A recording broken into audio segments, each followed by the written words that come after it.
Petit point leçon. Vecteur n normal à un plan P. En général, quand on parle de vecteur normal, on utilise la lettre n, et pour vecteur directeur, u et v. Donc un vecteur non nul de l'espace n est normal à un plan si il est orthogonal à deux vecteurs non collinéaires de P. Donc pour prouver qu'un vecteur est normal à un plan, par exemple le plan, si on prend le plan ABC, dans le plan ABC, il faut prendre deux vecteurs non collinéaires, donc par exemple AB et AC si les vecteurs ne sont pas collinéaires. Donc dans le plan ABC, on pourra prendre AB et AC. Et en fait, on veut savoir si notre vecteur n, il est orthogonal à ces deux vecteurs, à AB et AC. Donc pour savoir en général si un vecteur est orthogonal à un autre vecteur, on utilise le produit scalaire, on calcule le produit scalaire et on doit trouver 0. Donc là, ici, on trouve deux vecteurs non collinéaires d'un plan, AB, AC, et on fait n scalaire AB, on doit trouver 0, et ensuite on fait n scalaire AC, on doit trouver 0. Si on trouve que les deux produits scalaires font 0, alors le vecteur n est normal au plan P. On va voir cette propriété à l'aide de deux exercices. Donc dans le premier exercice, on a ABCDEFGH un cube, et on a sur le côté des diagonales du carré de la face BFGC, les diagonales BG et CF. Et on nous dit démontrer que le vecteur GB, donc celui-là, alors le plan CFE, c'est un plan qui vient couper le cube en diagonale comme ça, en partant de DC et en allant jusqu'à EF, on le coupe en diagonale et évidemment, ça continue en haut, en bas, à droite et à gauche. Donc, pour prouver que notre vecteur GB, que j'ai mis en bleu ici, est normal au plan CFE que j'ai mis en jaune, il faut prouver que notre vecteur GB est orthogonal à deux vecteurs non collinéaires de notre plan en jaune. Donc, dans notre plan en jaune, dans notre plan CFE, on va prendre deux vecteurs qui sont non collinéaires. Donc déjà, le plus facile à prendre, c'est le vecteur CF, puisque du coup, on est déjà dans la bonne face, c'est-à-dire la face de droite du cube. Donc, ça sera facile de comparer ces deux vecteurs, CB et CF, puisqu'ils seront sur le même plan. Donc, on va prendre CF, et ensuite, on va prendre, par exemple, EF. Ainsi, EF et CF ne sont pas collinaires, puisqu'ils n'ont pas la même direction. Donc, on va prendre comme vecteur non collinaire du plan CF et EF. Ils sont tous les deux non collinéaires, puisqu'ils n'ont pas la même direction. Hein. Si on prend la droite CF et la droite EF, elles ne sont pas parallèles. Donc, on va prouver que le vecteur GB est orthogonal à CF et que le vecteur GB est orthogonal à EF. Une fois qu'on aura prouvé qu'il est orthogonal à ces deux vecteurs, il sera donc orthogonal au plan. Alors, si on regarde GB scalaire CF, donc si on cherche à savoir s'ils sont orthogonaux ou pas, ça veut dire qu'on regarde uniquement la face de droite du cube. Dans un carré, les diagonales se coupent perpendiculairement. C'est la propriété du carré. Donc, si elles se coupent perpendiculairement, ça veut dire que les diagonales sont perpendiculaires. Donc, ça veut dire qu'il y a un angle droit entre CB et CF. Et donc, ça veut dire que les vecteurs GB et CF sont orthogonaux. Donc, GB et CF sont orthogonaux. Maintenant, on a dit qu'on allait prendre le vecteur, on a pris le vecteur CF dans notre plan jaune, on va prendre le vecteur EF. Donc, on va faire GB scalaire EF. Alors là, c'est un peu plus compliqué, même si il y en a qui le visualisent facilement, qu'il y a aussi un angle droit entre GB et EF. Moi, je vais plutôt passer par un vecteur qui est égal à EF. Si on regarde la face du dessous, on a évidemment un carré qui s'appelle ABFE. Donc dans un carré, évidemment, les deux vecteurs opposés, comme dans un parallélogramme, sont égaux. Et donc les deux vecteurs sont... Voilà. Et donc on peut remplacer EF, le vecteur EF, par un vecteur égal. Et donc on va prendre le vecteur AB. Vecteur EF égale vecteur AB. Donc j'ai remplacé le vecteur EF par le vecteur AB. Et donc du coup, on en est à regarder ces deux vecteurs-là, celui-ci et celui-là. Sont-ils orthogonaux?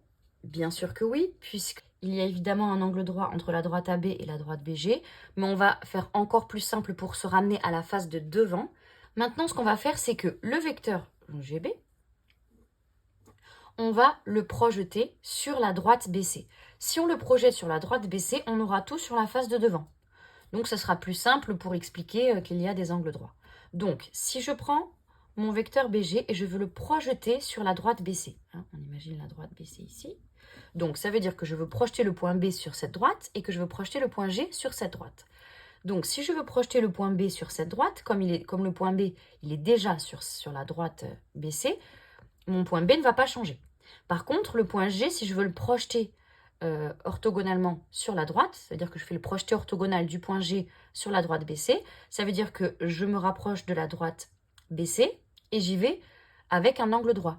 Et donc, forcément, comme dans cette face du cube, on a un angle droit ici, entre BCG est un angle droit. Si je projette mon point G sur ma droite BC, ici j'ai un angle droit, et donc le point G va se projeter sur le point C. Donc le vecteur BG, si je le projette orthogonalement sur la droite BC, on obtient le vecteur BC. Cette ligne-là n'est pas à écrire, mais c'est pour qu'on comprenne bien que le vecteur BC, on l'a projeté sur la droite. Le point B, il est déjà projeté. Le point G, on le projette comme on a un angle droit sur la face du carré. Ça devient C.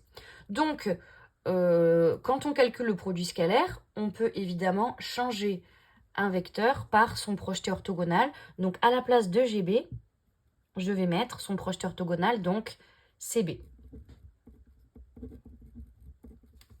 Donc, GB scalaire AB, c'est la même chose, c'est égal à CB scalaire AB. Le vecteur GB, on l'a projeté orthogonalement et on a trouvé CB. Donc, du coup, on a le même produit scalaire. Et là, du coup, on obtient le produit scalaire entre AB et CB. Et là, comme on a la face d'un carré, c'est rapide. Car AB perpendiculaire à BC, parce que ABCD était un carré. Donc, GB et EF sont orthogonaux. Donc, notre vecteur GB, ici, en bleu, il est orthogonal au vecteur CF, il est orthogonal au vecteur EF. CF et EF sont deux vecteurs non collinéaires du plan, donc on peut en déduire que le vecteur GB est normal au plan. Voilà pour l'exercice 1. Pour l'exercice 2, on nous donne 3 points ABC dans un repère orthonormé et on nous demande déterminer un vecteur normal au plan ABC. Donc le vecteur normal, on l'appelle N. Et on ne connaît pas ses coordonnées, donc on va l'appeler petit a, petit b, petit c. On utilise souvent petit a, petit b, petit c, surtout dans les représentations paramétriques et les équations cartésiennes, pour un vecteur normal, au lieu de mettre x, y, z. Donc on va laisser ABC. Donc là, le but, c'est de trouver ABC, les coordonnées d'un vecteur normal à un plan. Alors, il faut savoir que les vecteurs normaux à un plan, il en existe une infinité. Parce que si j'ai ce plan-là, le plan de ma feuille, et que je mets ce vecteur-là, c'est un vecteur normal au plan. Si je prends celui-là, c'est un vecteur normal aussi. Si je prends un plus grand, si je prends un plus loin, etc. Donc, il y a une infinité de vecteurs normaux. Donc, nous, il nous faut qu'on en trouve un ici. Donc, on va utiliser de la même façon cette propriété. Pour que le vecteur n soit normal au plan ABC, il faut que le vecteur n soit orthogonal à deux vecteurs non collinéaires du plan ABC. Donc par exemple, pour deux vecteurs non collinéaires du plan ABC, je vais prendre ABAC par exemple. Donc je calcule le vecteur AB grâce à la formule des coordonnées d'un vecteur, xb moins xa, yb moins yk, zb moins za. Je calcule les coordonnées du vecteur AB, xb moins xa, moins 1, moins 1, moins 2, et je calcule de la même façon les coordonnées du vecteur AC. Donc, maintenant, pour que mon vecteur n soit normal au plan ABC, il faut que le produit scalaire de n et de AB, ça fasse 0, et que le produit scalaire de n et de AC, ça fasse 0. Donc, je calcule mes deux produits scalaires. Évidemment, j'aurai petit a, petit b, petit c comme inconnu. Donc, pour calculer le produit scalaire de deux vecteurs, vous pouvez regarder la vidéo comment calculer un produit scalaire grâce aux coordonnées. On multiplie les abscisses entre elles, les ordonnées entre elles, les cotes entre elles, et on ajoute ces trois résultats. Donc on fait moins 2 fois A, ce qui nous donne moins 2A, 0 fois B, ce qui nous donne 0B, et moins 2 fois C, moins 2C. On trouve que le premier produit scalaire fait moins 2A, moins 2C. Ensuite, on fait le deuxième produit scalaire, N et AC, 3 fois A, 3A, 2 fois B, 2B, et moins 4 fois C, moins 4C. Donc, j'ai trouvé mes deux produits scalaires et je veux que ça fasse 0 dans mes deux résultats, dans mes deux équations. Je veux que le résultat fasse 0 pour que ça soit bien orthogonal, pour que les deux soient bien orthogonaux et qu'on ait ensuite le vecteur normal. Donc, on obtient comme équation que... donc, j'écris égal à 0 des deux côtés. Et donc, on va avoir deux équations. La première équation, c'est moins 2A moins 2C égale 0. Première équation. Deuxième équation, 3A plus 2B moins 4C égale à 0. On va par exemple isoler le A dans la première équation. Et donc on obtient que A égale moins C et que 3A plus 2B moins 4C égale 0. Ici, là, on a une inconnue de trop puisqu'on a 3 inconnus et uniquement 2 solutions. Donc là, parmi le petit a, le petit b et le petit c, on peut choisir une coordonnée que l'on veut. On choisit soit le petit a, soit le petit b, soit le petit c, puisque on a dit qu'on avait une infinité de vecteurs normaux qui marchaient. Donc on va choisir une des 3 coordonnées, on va la fixer. Et il nous restera ensuite 2 équations avec 2 inconnus. Et on pourra facilement trouver les 2 autres inconnus en fonction de celle qu'on a fixée. Donc moi, par exemple, je vais fixer le c. Je vais choisir un c. Et en fonction, j'aurai le A et le B qui vont avec ce C-là. Et j'aurai un vecteur normal. Vous, si vous fixez C qui vaut autre chose, ou vous fixez le A ou vous fixez le B, vous aurez les 2 autres coordonnées qui vont changer, et vous allez avoir un autre vecteur normal par rapport au mien. Mais peu importe, il faut en trouver un. Donc moi, je choisis C égale 1. Donc si je choisis C égale 1, d'après ma première équation, on a A égale moins C, donc on a A égale moins 1. Et ensuite, dans ma deuxième équation, je remplace mon A par moins 1 et mon C par 1.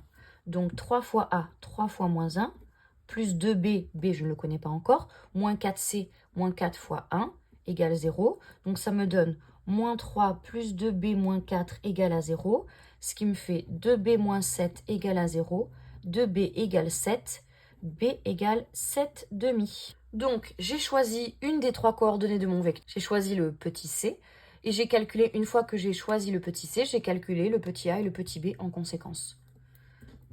Et donc, je trouve comme vecteur normal, le petit a c'est moins 1, le petit b c'est 7 demi, et le petit c c'est 1. Donc, déterminer un vecteur normal au plan ABC, ce vecteur normal de coordonnées moins 1, 7 demi, 1 est normal au plan ABC. Voilà pour ce qui est des vecteurs normaux à un plan.